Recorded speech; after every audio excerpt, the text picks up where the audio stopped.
Because what has the More 24 meant to you in your 70 years on this earth?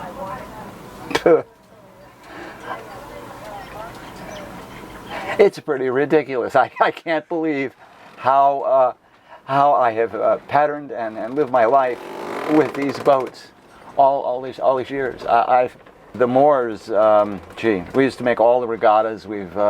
I have such great faith and love in this boat. I've done maybe 20, 25 Farallones races. Going offshore in the boat was always just a high level of pleasure for me. And midget ocean racing, and that was really what it was all about in the 80s and the 70s. Was going offshore in small boats as just working class sailors. You didn't have to have all the money in the world to be a yachtsman, and these are the people's boat. They're just incredible.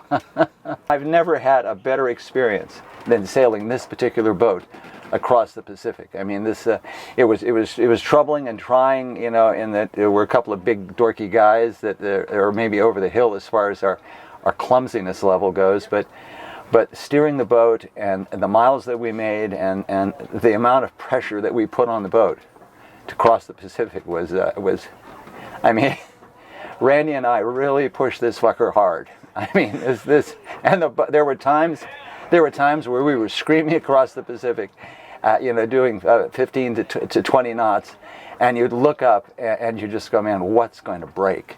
But the boat handled so beautifully, crossing the channel. It was really one of the highlights of the race.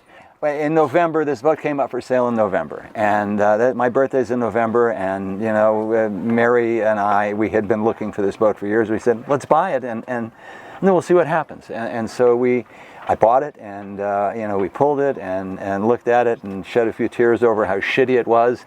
Took it up to the shop and started rebuilding it, and then decided to do the race. And 2.5 months into the rebuild, I get some strange symptoms. Go see the doctor, and the next thing you know, I got to go to Stanford. And I've got some really ill form of liver cancer, and there's no cure. We'll see what happens. At this point, I feel great.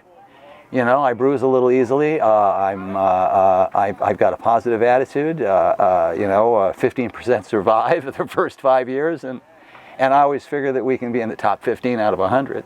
So that's the way that goes. So no big deal. I'll give it a shot. I mean, I've got new test results in that I haven't quite bothered to call Stanford and find out what the end result is. We'll find out soon. But as far as I'm concerned, I'm going to live my life and do the best I can for those around me.